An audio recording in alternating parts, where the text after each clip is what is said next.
An Egyptian expert has said the US idea about human rights and democracy is a lie that we have heard for over 70 years. من وجهة نظري الشخصية أن فكرة حقوق الإنسان والديمقراطية هي كذبة أمريكية نسمعها بقالنا أكتر من 70 عاما.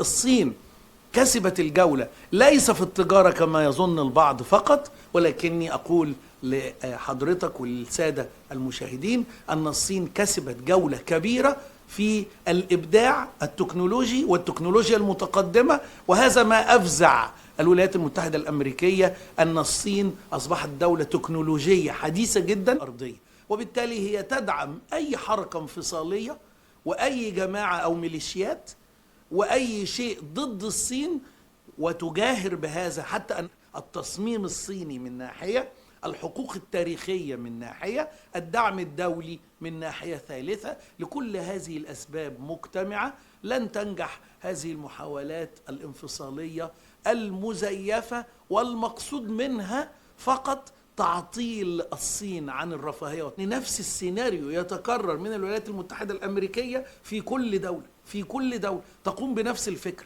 وتقوم مع أي دولة تبتزها الولايات المتحدة الأمريكية لا ترضخ للابتزاز ولا ترضى بسرقة ثرواتها يتم اتهامها بأنها ضد حقوق الإنسان.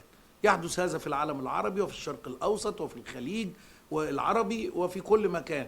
أمريكا تتهم الجميع بما في فكرة إذكاء الصراعات بين الدول ومساعدة كافة الأطراف لإبقاء الصراع مشتعلا.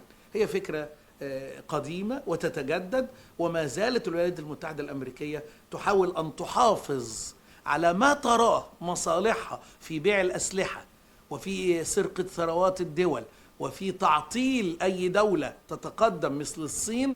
ضحايا فوضى الولايات المتحدة الأمريكية في كل الدول هو المجتمع، هو الأفراد، هو الدولة الوطنية التي تحاول هدمها لتحويل المنطقة إلى مجموعة من الميليشيات تحكم.